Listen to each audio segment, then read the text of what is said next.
Ici dans la cité, les gens sont sidérés. Tout le monde veut raconter ce qui se dit dans les minutes de Mamiton. Mamiton. Les minutes de Mamiton. Mamiton. Pas besoin de rendez-vous, car ici tout le monde est... Moi, j'avais une question par rapport aux minutes de Mamiton. Moi, j'ai bien aimé le concept, j'ai adoré, même si des fois, bon, la personne qui jouait Mamiton m'énervait un peu, mais c'était le but, j'avais bien compris. Mais par contre, c'est vrai que la deuxième saison, je l'ai regardée entièrement, mais j'ai été vraiment très déçue. Très, très, très déçue. Il y avait beaucoup d'incohérences, je trouvais, dans les scénarios. Moi, je trouvais qu'il n'y avait pas d'évolution des personnages. Alors moi, je me pose la question, comment on arrive à une première saison où on découvre ces personnages et à une deuxième saison qui était, enfin pour moi, qui était quand même assez décevante, quoi, qui était voire même catastrophique. Qu'est-ce qui s'est passé? En réalité, je suis mal placé pour répondre à cette question parce que j'ai pris le projet en cours suite au décès de Marcello. J'ai été contacté par Voury pour continuer le travail. C'est vrai que quand Marcello était là, nous travaillions ensemble, mais moi j'étais plus en retrait. Alors, quand il est décédé, Voury m'a proposé de continuer. J'ai préféré que ce soit Diane Tillot, qui était l'assistante de Marcello, qui continue à réaliser. Et moi, je devais être dans l'écriture. Il s'est passé que nous avons écrit un certain nombre d'épisodes et au moment de tourner, c'était pas possible parce que il y avait un problème entre Voury et Mamiton. C'est pour ça que je dis que je suis mal placé pour répondre à cette question. Et du coup, on se battait comme on pouvait pour pouvoir au moins faire quelque chose. Et au final, ça donnait ce que Ouais, ouais. C'est... Martin, oui, dis-moi. Oui, oui, je comprends très bien que c'est vrai, il y a eu des difficultés pour réaliser la deuxième saison et que tu as été pris pratiquement au dépourvu aussi. Le problème, c'est celui-ci. Est-ce que ça valait la peine de pouvoir faire une saison de Mamiton quand Serge était déjà, enfin, qu'il n'était plus là? Est-ce que ça valait vraiment la peine, sachant que le style de Sergio était un style franchement original et on a vu, comment dirais-je, beaucoup de... C'était comme une sorte de brouillon là, des personnages qui ont changé, les acteurs plutôt qui ont changé et puis on n'y comprenait pas vraiment. Donc la question c'est celle-là, est-ce que ça valait vraiment la peine ou on devrait tout simplement, pas, ou plutôt se donner beaucoup de temps pour réorganiser tout ça et faire les choses telles que Marcello pouvait le faire. Surtout vous qui étiez très proche de lui, qui connaissiez très bien comment dirais-je, comment je peux dire là, son feeling par rapport aux scènes qui se faisaient là. Bon, je viens dire que sur la deuxième saison, il en avait écrit 10.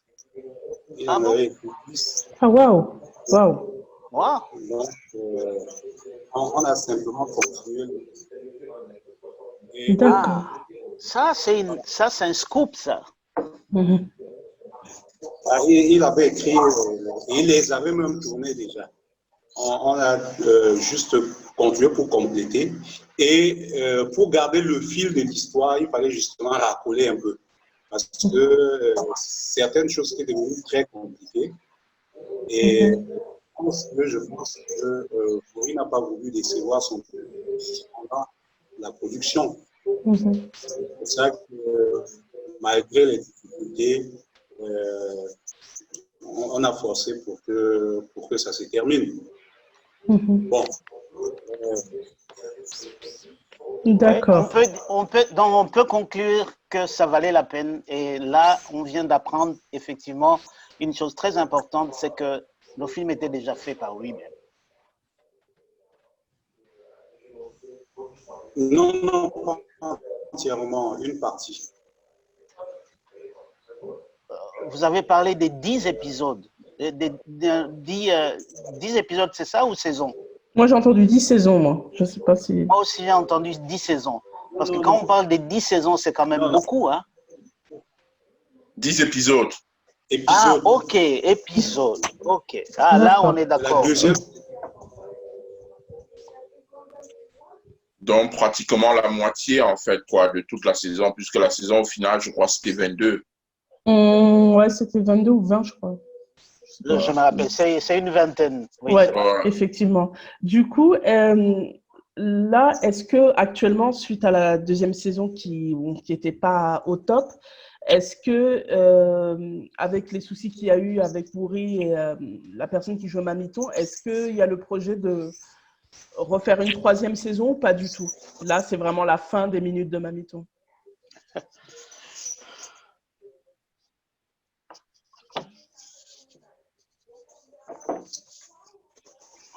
Non, c'est à Bouri de répondre à ça. Éventuellement, on travaille avec une autre équipe.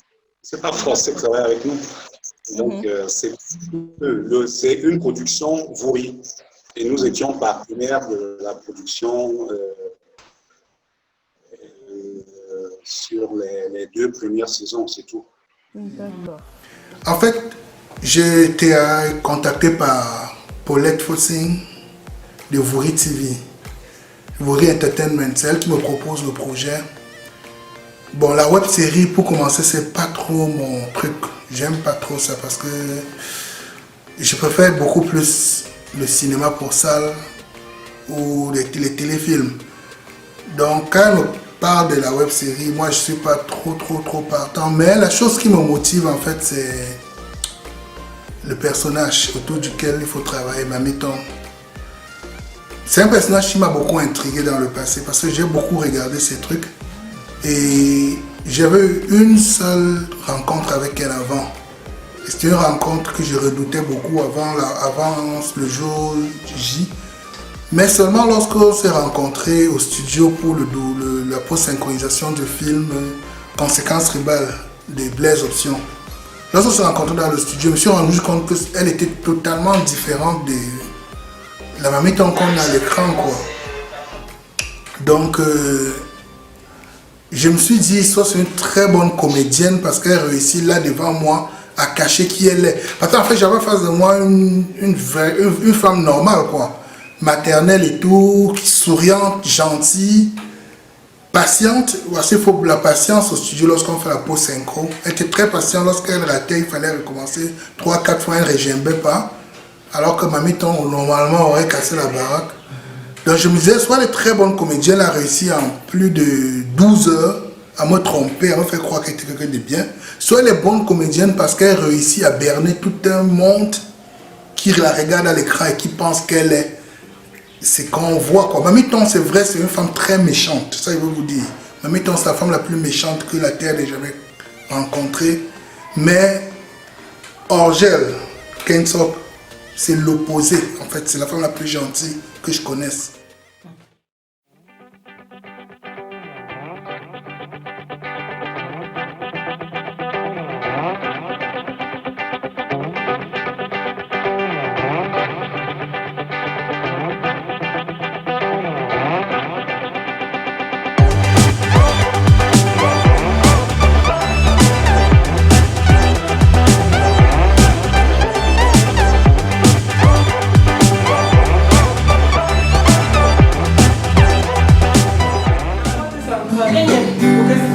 sommes calmes. Je ferme. Bon. Dans ça. Mets dans ça. Regardez la voix est bien dans le sac. Tu as dans sa caméra. Oui. Ici dans la cité, les gens sont sidérés. Tout le monde veut raconter ce qui se dit dans les minutes de Mamitan. De Mamitan. Les minutes de Mamitan. On a besoin de rendez-vous, car ici tout le monde est fou. Ça s'agit pas de beaucoup, le sourire et puis c'est tout. Ici dans la cité, les gens sont sidérés. Tout le monde veut raconter ce qui se fait dans les minutes de Mamitan. Mamitan. Les minutes de Mamitan.